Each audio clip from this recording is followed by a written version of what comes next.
राज ने विकास किया है, कांग्रेस का विकास किया है। सचिन पायलट का साथ नहीं दिया, अशोक गहलोत का साथ दिया, ये सरकार को रखा, सरकार बचाई, सरकार ने विकास किया। सरकार का हम विरोधी नहीं है, हम काम के पक्ष में हैं। हमने भजन लाल को दोनों बार वोट दिए, हम इसको टिकट दिवा कर लाए। ये दिल्ली में ठेकेदारी करता था बिल्डरों की, कोई बड़ा ठेकेदार नहीं है कौन है।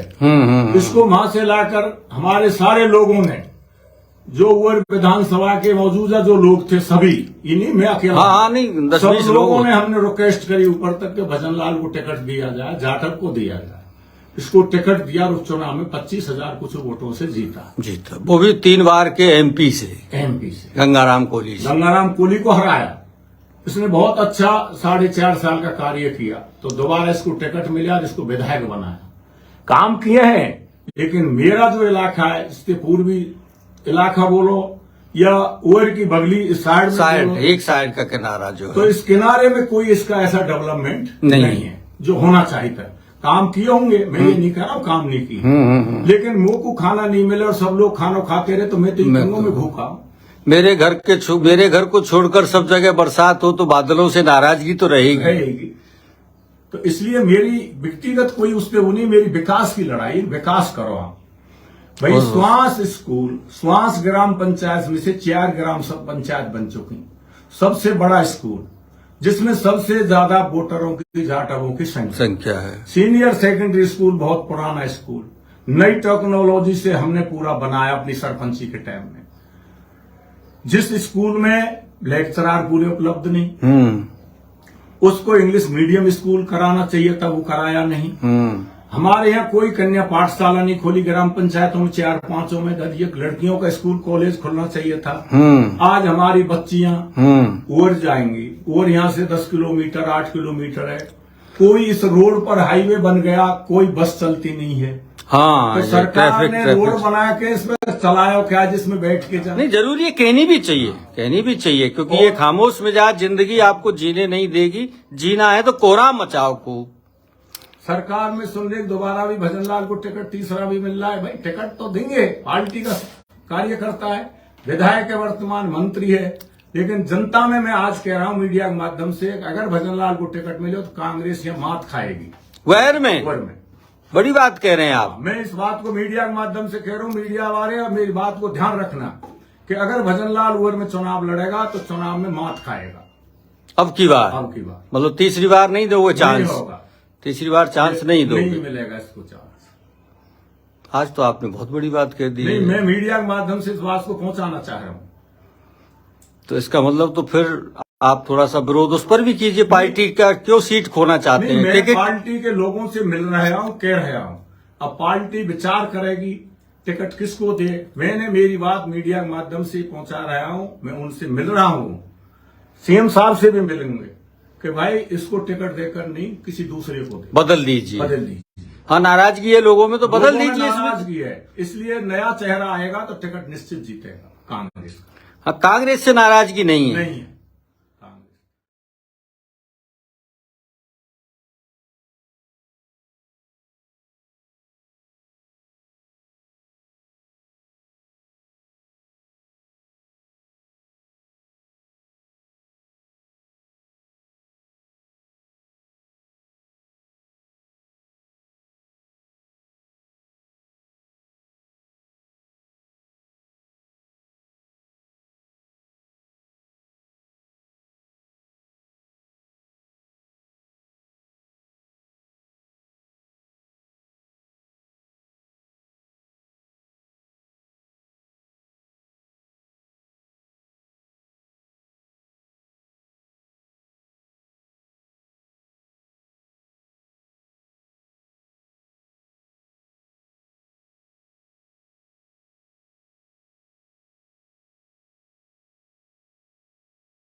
अच्छा, एक थोड़ा सा आगे ने कल्पना सी करो अब आप, ऐसा सुनने में आ रहा है 2026 में परिसीमन होगा, और 26 में परिसीमन होगा तो 28 में फिर चुनाव होंगे, और लंबे समय से वैर और बयाना रिजर्व सीटें हैं, और ईश्वर चाहे तो मौका भी मिलना चाहिए, दूसरे जनरल समाज के लोगों को भी चुनने का मौका मिलना चाहिए। तो अगर 28 में सुवैर की सीट जनरल हो जाती है तो दरबारी सिंह की आंखों में कौन से सपने डोल रहे हैं? नहीं, मुझे कोई चुनाव ही नहीं लड़ना। ना, इतनी नाराजगी नहीं होनी चाहिए चुनाव से। मैंने जो ईश्वर पे मांगे, जनता पे मांगे, मुझको समय से पहले सारी चीज मिली। हाँ, वो मिल गई। मेरे दोनों बच्चा कर्मचारी हैं। मैं अब 65 साल में चल रहा हूँ। मैं कोई राजनीति करने के लिए नहीं, मैं जनता की सेवा के लिए हूँ। मैं जनता की आवाज उठाने के लिए हूँ कि जनता की आवाज उठे, हमारा विकास हो, जनता का विकास हो, नहीं इलाके का विकास होगा, हमारा विकास होगा, हमारी पार्टी का विकास हो। अब ऐसे तरीका के एमएलए बनते जाएंगे तो विकास कहां होगा? जो एक ही जगह आप एक बात बताओ, 4 किलोमीटर वो तहसील हलेने पे पथेना, झायरोटी, बबेकर, अलीपुर, जसवर की, सुआ की, ये तमाम कमाल पथेना होनी चाहिए, वो तहसील की नहीं होनी चाहिए। मीडिया के माध्यम से मैं इस बात को हाँ, नहीं बिल्कुल सही। वाजिब जहाँ जगह है वो हलेने पे क्या जरूरत थी भाई? हुएर में है, भुसावर में, और हलेने को खोलनी तो हलेने खोलते, वहां भी खोल देते। मतलब भेदभाव किया है। इंग्लिश मीडियम स्कूल सबसे पहले हेडक्वार्टर पर होने चाहिए।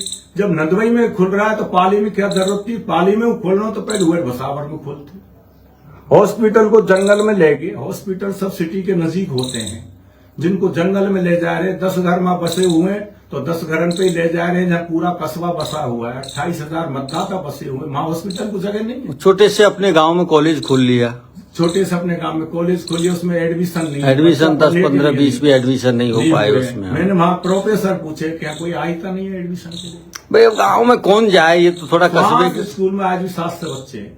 हाँ, तो ऐसे गांव में कॉलेज खुलता तो उसका लाभ भी मिलता लोगों का। अपने गांव में, मेरा गांव में तो उस टाइम कलेक्टर था जब लोगों में कोई जानता नहीं कलेक्टर क्या होता है।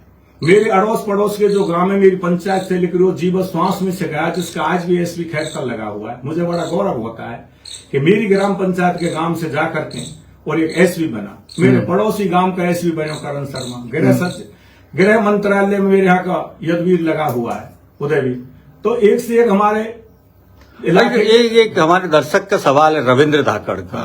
वो ये कह रहे हैं भास्कर में एक खबर छपी थी कि वैर से केवल कांग्रेस का एक ही आवेदन आया, ये बात सही है क्या? वो तो साहब नेताओं के प्रेशर में रहते हैं। नहीं, आवेदन यहाँ सुरेश डॉक्टर ने किया है, सुरेश यादव ने, सुनील चेयरमैन ने किया है, देशराज पहाड़िया ने किया है। ये इनको तो हमें पता है, इतने लोगों ने, 4-5 लोगों ने, लेकिन पता नहीं मीडिया एक स्वतंत्र भाग है देश का, जो मीडिया भी इनके प्रेशर में जो कह देते हैं उसको ही लिख देती है। नहीं, उसमें ऐसी एक गड़बड़ बता रहे थे कि वो जो बैठकें हुई थी ब्लॉक की बैठक में एक लोगों ने आवेदन पहुंचाया। बैठकें ऐसी जगह की गई जहां दूसरे लोगों ने जाना उचित नहीं समझा, बाद में उन्होंने जमा गए।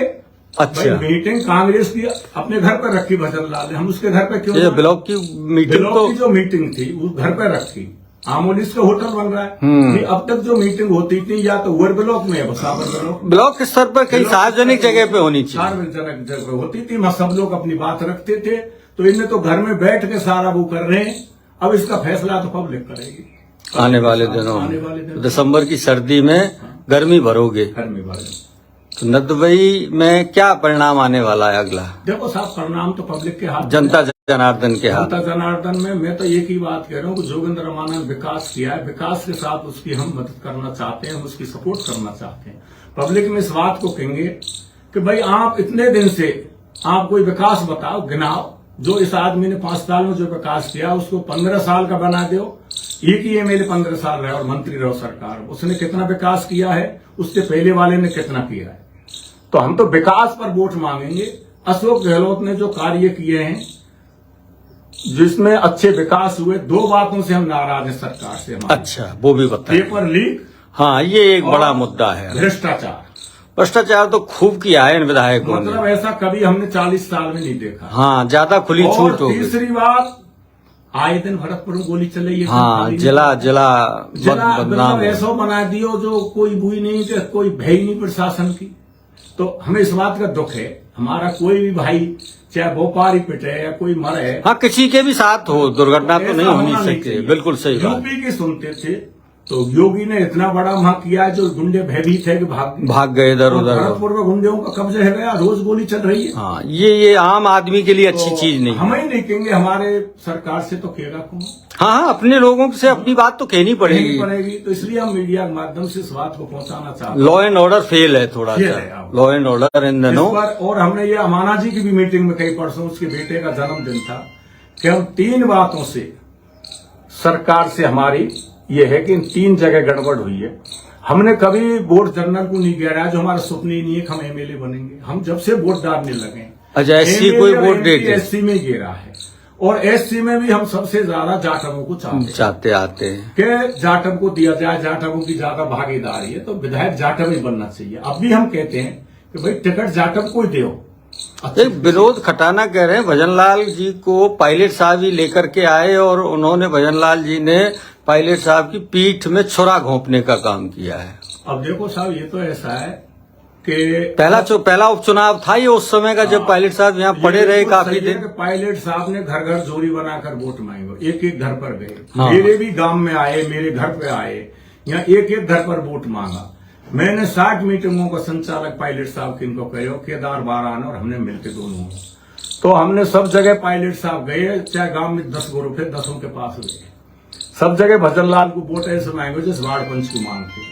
अब ये भजनलाल का जवाब है कि उनने क्या किया उनके साथ, और उनने जब जरूरत पड़ी तब, और हमने कि नहीं पायलट साहब टिकट अब के दूसरे को दो, कर नहीं भजनलाल को देंगे। मैंने कही साहब, इसको हमने 4.5 साल में परख लिया है, टिकट बदलो, इसको एमपी को लड़ाओ, एमपी में ये चुनाव जीत जाएगा। कि नहीं, इसको पहले विधायक बनाए, सब विधायक बनाओ। हम आज भी कह रहे हैं कि अब भजनलाल का बहुत बड़ा कद है, हाँ। एमपी का चुनाव लड़ना चाहिए, इसको एमएलए का नहीं लड़ना चाहिए। भाई देखो, एमपी के लिए ऐसा आदमी चाहिए जिसको लोग जानते। तो अब ये पीडब्ल्यू मिनिस्टर रहा है, जिसको पूरा राजस्थान जान रहा है। हाँ, ये तो नेचुरल इसको बात। अब एमएलए से हटकर एमपी में जाना चाहिए। लोगों की नाराजगी भी खत्म हो जाएगी जब तक, और ये एमपी में चुनाव में जीत भी जाएगा। तो हम तो पार्टी से ये कह रहे हैं कि इसको टिकट मत दो, नए किसी चेहरे को दो, एमएलए का मत दो, एमएलए, और इसको एमपी में भेजो। तो जो नाराजगी वैर विधानसभा में है वो डाइल्यूट हो जाएगी, थोड़ी पतली पड़ जाएगी, लोग भूल जाएंगे, और फिर वहां की चीजें चलते चलते। वैर विधानसभा क्षेत्र के लोगों से क्या कहना चाहते हैं? मैं वैर विधानसभा के लोगों से यही चाहता हूं कि अच्छे आदमी को वोट देना चाहिए, और ओर के विकास की सोच है, ओर के प्रेम की सोच है, ओर के भविष्य की सोच है, उसको विधायक बनाना है। तो थोड़ा पहले तो ये अच्छे लोगों को टिकट मिलना चाहिए। वोट का तो भाई टाइम आ रहा है, उसको तो हम गांवों में जाएंगे, प्रचार करेंगे, लोगों से बात करेंगे, लेकिन टिकट भी अच्छे लोगों को दिया जाए जिसके जनता खुश हो गए। दिनेश गुर्जर आपको राम राम कर रहा राम राम। साथियों, हो गई है पीर पर्वत सी पिघलनी चाहिए, हिमालय से कोई गंगा निकलनी चाहिए। आज ये दीवार पर्दों की तरह हिलने लगी, शर्त ये थी कि ये बुनियाद हिलनी चाहिए। और फिर कहता हूं दुष्यंत की उन पंक्तियों को कि सिर्फ हंगामा खड़ा करना मेरा कोई मकसद ना तो है ना कभी रहेगा। सिर्फ हंगामा खड़ा करना मेरा मकसद नहीं है, मेरी कोशिश है ये सूरत बदलनी चाहिए। तेरे सीने में ना सही, मेरे सीने में सही हो कहीं भी आग, लेकिन लोकतंत्र की ये आग, ये चिंगारी जलती रहनी चाहिए। सरपंच साहब, आपने गर्मी भरे इस मौसम में इस संवाद के लिए समय निकाला, बहुत बहुत धन्यवाद। राम राम साहब।